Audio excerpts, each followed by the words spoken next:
Hi and welcome to Inside Line. This week we're looking at the latest baby SUV to break cover and the imminent arrival of the new Holden VF Commodore. First up though is the sports car explosion. That's sales, not the actual cars. And it has buyers queuing to own the latest and greatest. And Richard, it doesn't look like slowing down anytime soon. No, it certainly doesn't. We just had Jaguar over here. They've got the new F-Type coming out. They've got 900 expressions of interest for that car in Australia. I mean, you'd only expect to sell a handful a month. Well, this is a car that's going to be up to, from about 200,000 bucks. And obviously there's a big difference between expressions of interest and actually people signing on the dotted line, but still that is a massive number. Absolutely. I mean, it's happening at both ends of the market. It's happening at the top end, but it's also happening, as we know, the Toyota 86, Subaru BRZ, long waiting list for them. Plenty of activity there. Even the Hyundai is getting into the act with the Turbo Veloster. Well, Subaru is saying, roughly a year wait on the BRZ, and of course the rumours out this week are that it's going to get a turbocharged engine, which everyone's been talking about from day one. They've been pretty firm in denying it though.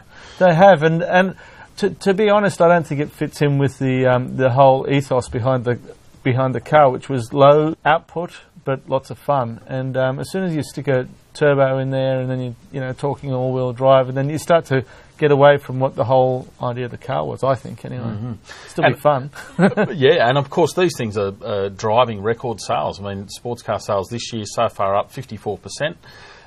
In a record market, so it's pretty impressive stuff. And in a wider economy where everyone's talking about consumer confidence being down, the car industry just seems to keep kicking goals. Yeah, no conservatism there. No.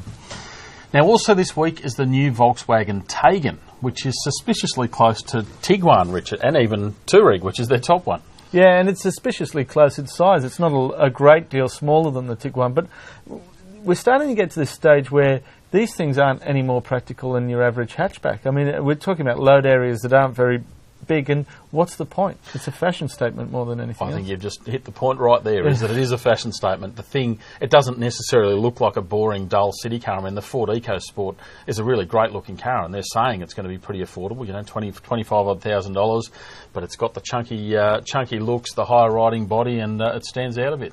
Yeah, to me it's like the Emperor's New Clothes, I mean, you tell people this is a new concept, but really it's just getting a little less for a little bit more money, I think. Yeah, I mean, the ultimate one's the Subaru XV, which is selling phenomenally.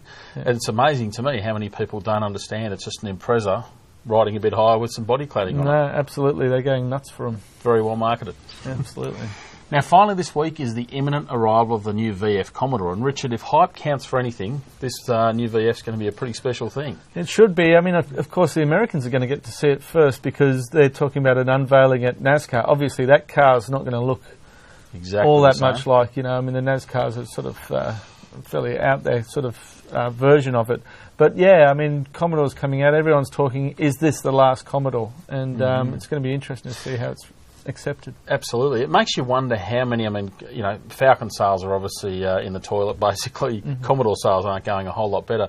Makes you wonder how many of these are actually because of all the hype and the chat that's going on now. I mean, certainly the performance end of the market, HSVs and so on, those sorts of buyers I think would be holding out.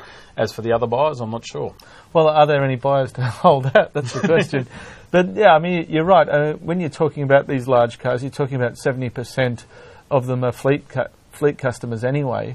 So it's a very small part of the market now for private buyers who buy large cars. So, I mean, I don't think it's ever going to reach the hype that the VE reached when it came out. I mean, that was huge. But it'll be interesting to see what they come out with technology-wise, because they've really got to lift their game in that area. It's one of the areas where the locals have sort of lagged behind the imports, I think. Absolutely. And then, of course, the big question is what happens way down the track towards the end of the decade. Absolutely. No one knows the answer to that except Holden.